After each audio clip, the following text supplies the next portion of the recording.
que a luz e o amor de Jesus nos envolvam, agora e sempre. Boa tarde a todos vocês.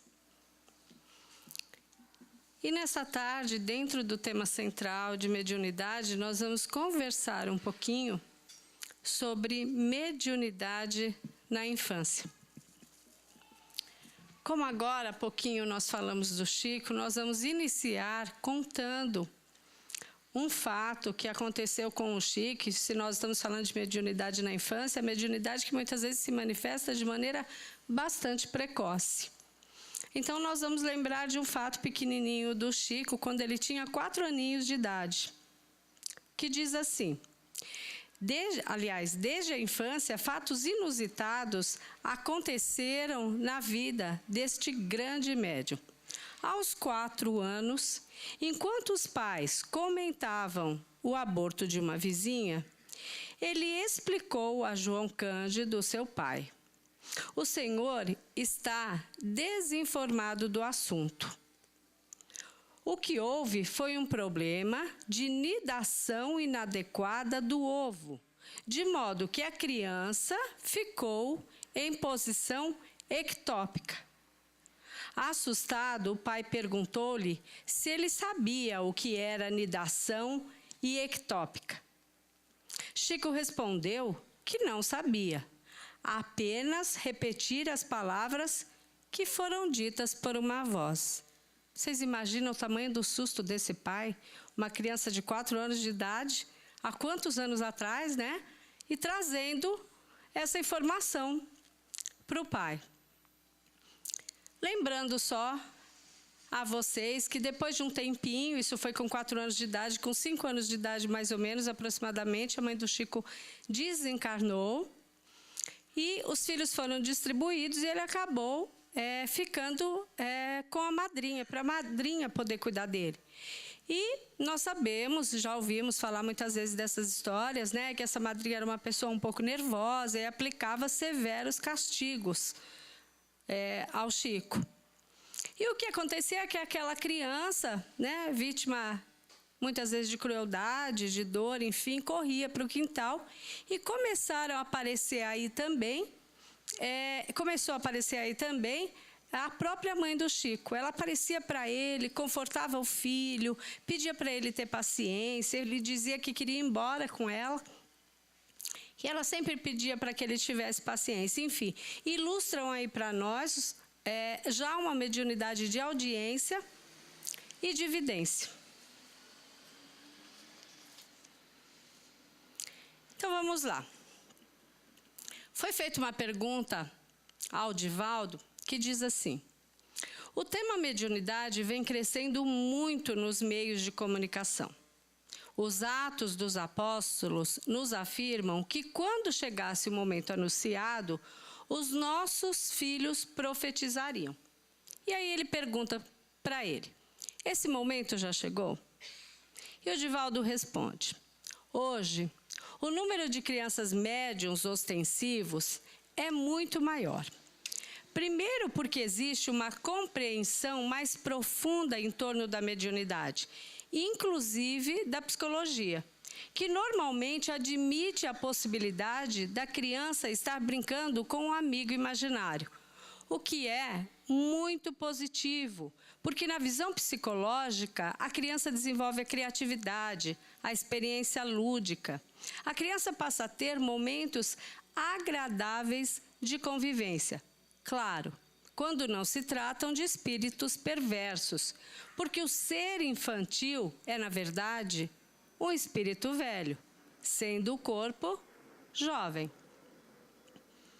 E continuando, o Divaldo nos esclarece: como é que a gente vai saber quando, de fato, a criança está conversando com um ser imaginário ou quando se trata de um espírito? E ele nos diz: distingue-se a imaginação do que é mediunidade através do conteúdo dos diálogos. Quando se trata de um ser imaginário, nesse período em que a criança está passando pelo fenômeno lúdico no desenvolvimento da sua emoção e da sua inteligência, percebe-se que são coisas, têm um significado pueril, são infantilidades o conteúdo desse diálogo. Mas, quando, por exemplo, essas crianças citam nomes, referem-se a acontecimentos, a criança muitas vezes se torna séria, procurando lidar de maneira característica, como se estivesse na realidade com outro. Aí não se trata de um amigo imaginário, mas sim de um espírito. Então vejamos primeiro, quem é a criança? Quando no instante do parto, um recém-nascido dá o seu primeiro choro, significa que um espírito se revestiu de um corpo físico, trazendo consigo uma longa história já escrita, repleta de erros, de acertos, a prosseguir pelo tempo afora em sucessivas e imprescindíveis experiências reencarnatórias.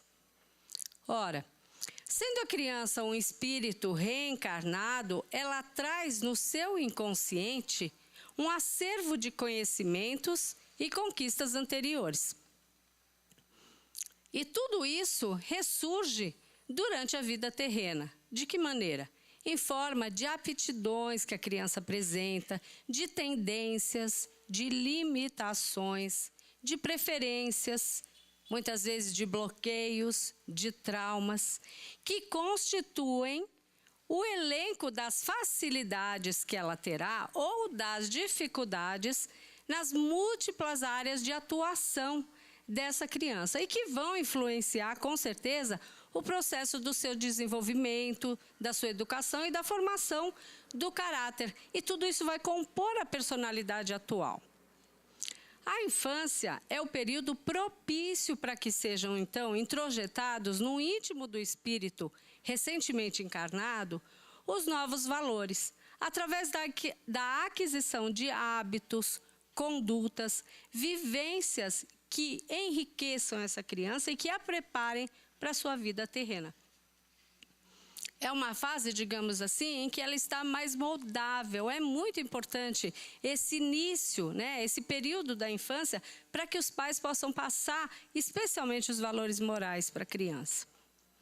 Até a idade de 7 anos, o espírito protetor ele está bem próximo do seu protegido. Mais ou menos por volta de 7 anos de idade, o processo reencarnatório está, então, consolidado. E esse bom amigo passará a segui-lo a certa distância, permitindo-lhe gradualmente o exercício do livre-arbítrio e o crescimento pessoal à custa do seu próprio esforço. Mas sempre estará emitindo ideias e instruções que o ajudem nas suas escolhas. Então, o espírito protetor continua protegendo, amparando, mas ele se distancia no sentido de permitir que, a partir daquele momento, a criança possa começar a agir no exercício do seu livre-arbítrio. Bom, entendemos um pouquinho quem é a criança. Ela não é uma página em branco, então. Ela traz toda uma vivência pregressa. Vamos falar de maneira bem sucinta sobre a mediunidade, então, entender um pouquinho. O ser humano é dotado de inúmeras faculdades, como a inteligência, a capacidade de pensar, a consciência, a força de vontade, a memória, a capacidade de ver, ouvir, e entre essas capacidades inclui-se a mediunidade. É preciso ter em mente que todas essas faculdades são atributos do espírito e possibilitam a este, quando encarnado, atuar no plano físico, em diferentes gradações, sempre conforme o seu estágio evolutivo. A mediunidade é, pois, uma aptidão natural, que possibilita a comunicação entre os espíritos encarnados e desencarnados. O Espiritismo elevou a mediunidade à categoria de missão, demonstrando a sua importância na vida do indivíduo, visto que a faculdade não surge por acaso. Ela expressa um compromisso anteriormente assumido, sendo especialmente um instrumento de espiritualização. Por outro lado, aquele que é médium não possui senão a faculdade de comunicar-se com os espíritos, mas a comunicação propriamente dita depende da vontade dos espíritos. Bom, entendemos um pouquinho quem é a criança e um pouquinho a mediunidade. Então, a mediunidade na infância. Na fase infantil, o desabrochar da mediunidade é quase sempre tão natural quanto outros tipos de aprendizagem, que vão acontecendo em todas as etapas do desenvolvimento da criança, visto terem estas relativa facilidade para perceber a presença dos espíritos e com eles manter um convívio fácil e espontâneo. Por que isso ocorre com tal naturalidade? E aqui nós estamos falando da mediunidade espontânea, quando ela ocorre de maneira espontânea. Nos primeiros anos de vida, o espírito, na fase infantil, mantém vínculos bastante estreitos e mais ou menos intensos com o mundo espiritual, que é a sua pátria de origem. A presença de espíritos amigos do seu protetor é mais próxima no intuito de sustentá-la nesse recomeço. Pode-se concluir também que, durante o sono, o espírito que está em sua nova forma física esteja mais constantemente em contato com o plano espiritual de onde ele procede. Como consequência, as companhias espirituais do recém-encarnado dependem de suas ligações com espíritos dos mais diversos patamares evolutivos. Tais vínculos, todavia, vão se enfraquecendo quanto mais transcorrem os anos. A partir do 7º ano de vida terrena, o espírito gradualmente se torna mais consciente de suas potencialidades.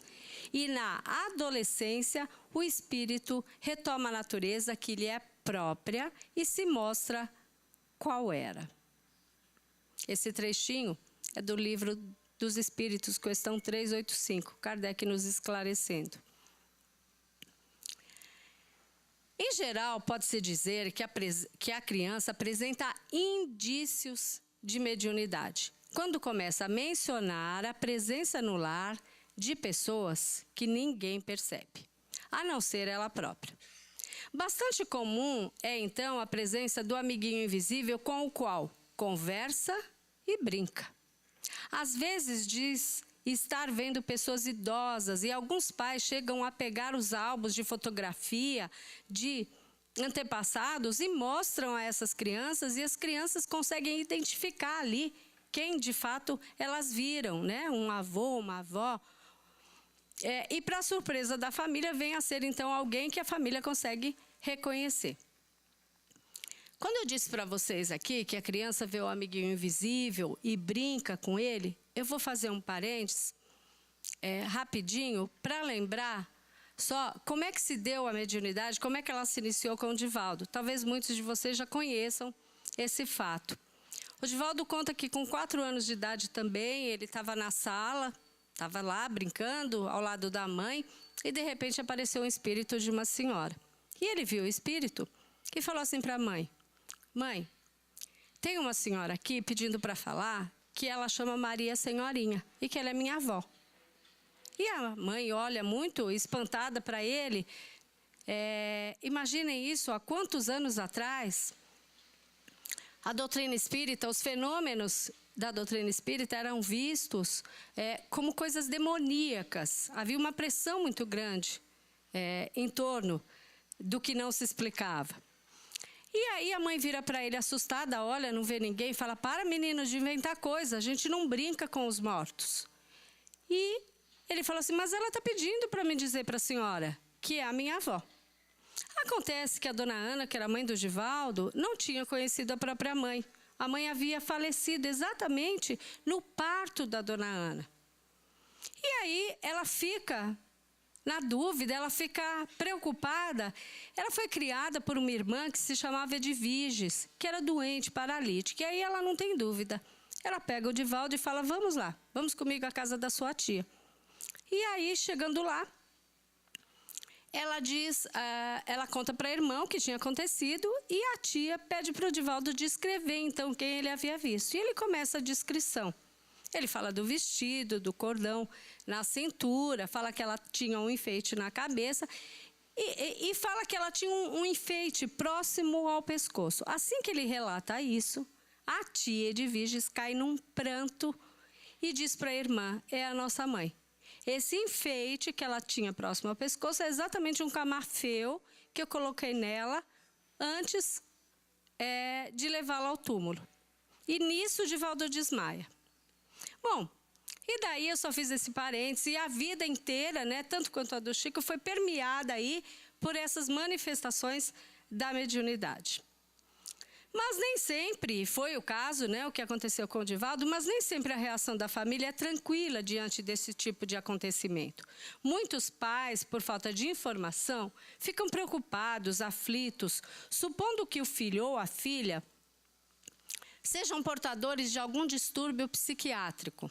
Inúmeros, porém, são os casos de mediunidade na infância e somente a doutrina espírita lança luz sobre esta ocorrência na vida da criança. Nem todas as crianças, porém, constatam a presença de um amiguinho ou amiguinha invisíveis. Isso acontece com aquelas que apresentam a predisposição mediúnica.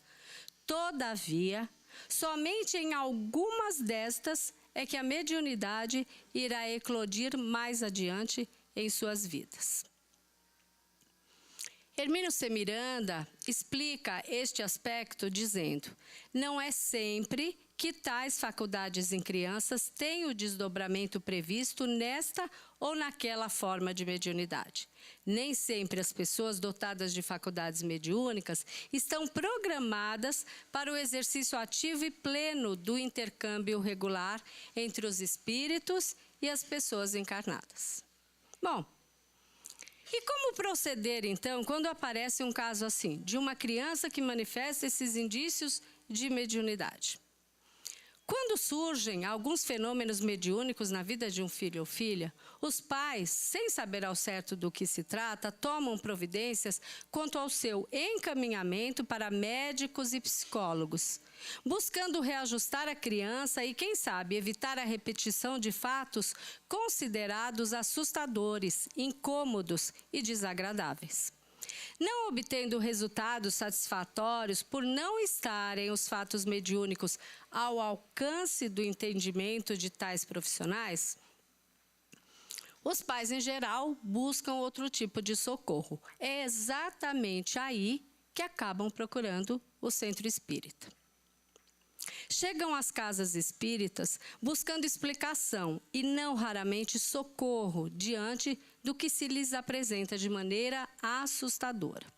Se então alguma criança sua, da sua família, de amigos, conhecidos, começar a apresentar indícios de manifestações de faculdades mediúnicas, não se aflija, não se assuste, não se espante, nem procure reprimir as manifestações, com o que somente poderia complicar desnecessariamente as coisas. Calma, compreensão, paciência diante dos fatos, evitando encher a criança de perguntas, atemorizando-a, como também evitar dizer que ela é um espírito de luz e que tem uma grandiosa missão. Na verdade, muitas vezes são mais os pais que se assustam do que a própria criança. Não receba os primeiros sinais ou sintomas de suas manifestações em pânico ou com hostilidade. Deixe que a coisa venha naturalmente, sem forçar o seu desenvolvimento e sem tentar reprimi-la com aspereza. Observe o que ocorre com a criança, sem assustá-la. Não é desgraça alguma ter filhos ou filhas dotadas de faculdades mediúnicas. Ao contrário, é uma bênção em potencial, se tudo for encaminhado de maneira correta, dentro de um contexto de equilíbrio e bom senso. Afinal de contas, os espíritos são gente, assim como nós somos espíritos. Raramente a criança é compulsiva, mentirosa. Se ela diz que está vendo determinada pessoa ou ouvindo palavras que fazem sentido, conceda-lhe pelo menos o crédito preliminar da sua atenção. Mesmo porque, se ela for mentirosa, também precisa de atenção e cuidados especiais. O tratamento através dos passes será extremamente benéfico. Por outro lado, é de maior importância a realização do culto do Evangelho no lar, onde os familiares estejam reunidos para a leitura e comentários em torno do Evangelho de Jesus. Nesses momentos, os amigos e protetores espirituais da família estarão presentes, envolvendo a todos em energias pacificadoras. Outra providência benéfica é encaminhar a criança para as aulas de evangelização, se é claro, ela tiver idade para isso. Enquanto que os pais deverão, por sua vez, participar das reuniões públicas doutrinárias, para que recebam as primeiras noções que o Espiritismo apresenta em favor da humanidade. E, finalmente, a obsessão na infância. Não raro surgem crianças portando uma sensibilidade mediúnica, às vezes muito perturbadora. Como se sabe, até os 7 anos de idade aproximadamente, as crianças, pela própria facilidade de se desprenderem, podem ter visões frequentes, até do mundo espiritual.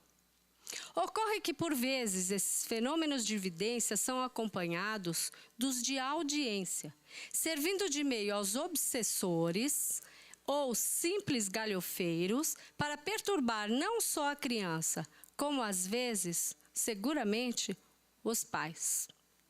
Durante muito tempo, em nosso meio espírita, havia a ideia de que a criança não sofria a atuação dos obsessores, de que era cercada de defesas naturais, como, por exemplo, a presença do seu protetor espiritual. A prática, porém, mostrou outra realidade. Assim, pois, muitas doenças e problemas apresentados na fase infantil, aos poucos, foram sendo identificados como presença de espíritos perseguidores, evidenciando que processos obsessivos também atingem as crianças. Existem fatores predisponentes que possibilitam não apenas o assédio, mas também a sintonia. E esta se faz automaticamente por estar o espírito recém-encarnado na mesma frequência vibratória daqueles que intentam perturbá-lo. As obsessões na infância trazem raízes profundas no pretérito e podem aparecer desde muito cedo na vida das crianças. A ação dessas entidades inferiores se mostra de diferentes maneiras, desde as perturbações do sono, causando problemas que suscitam o terror noturno, tanto quanto provocando inquietação, agressividade, irritação, mudança de comportamento, depressão, tristeza, complexos diversos, perturbações de aprendizado, até levando a ideias terríveis de maldade e suicídio. A obsessão na infância tem um caráter expiatório como efeito de ações danosas, muitas vezes graves. Não obstante, os recursos terapêuticos ministrados ao adulto serão aplicados também ao enfermo infantil, com mais intensa contribuição dos passes, da água fluidificada, bem como da proteção amorosa e paciente, usando-se a oração e a doutrinação indireta ao agente agressor, através do atendimento desobsessivo, mediante o concurso psicofônico, quando seja possível atrair o hóspede à conversação mediúnica direta. A visão do Espiritismo em relação à criança obsidiada é holística, pois que não a dissocia na sua forma atual do adulto de ontem, quando contraiu o débito. Ensina que infantil é somente o corpo, já que o espírito possui uma diferente idade cronológica, nada correspondente à da matéria. Propõe não só que se cuide da saúde imediata, mas, sobretudo, da disposição para toda uma existência saudável. Diante de um recém-nascido, um frágil e pequenino bebê, raramente nos lembramos de que ali está um espírito antigo, com uma extensa e intensa história pregressa, o que prepondera para que quem o aconchega nos braços é a vontade de protegê-lo e ampará-lo desde o seu primeiro suspiro. É muito importante a evangelização espírita para a criança. Evangelizar é trazer Jesus de retorno à Terra. É reviver seus ensinamentos à luz da doutrina espírita. É transmitir às crianças as preciosas diretrizes do Evangelho do Cristo. Deixai que venham a mim as criancinhas. Assim nos disse Jesus. E nós terminamos a palestra com palavras da mentora Irtes Terezinha, que diz assim: é preciso falar de Jesus aos meninos. É preciso usar a técnica primorosa do amor com os meninos, porque amanhã os meninos falarão de Jesus ao mundo. Trabalharão com Jesus no mundo, e o reino de paz far-se-á instalado, e a humanidade será uma extensão das paragens celestiais superiores. Que assim seja, com a graça de Deus.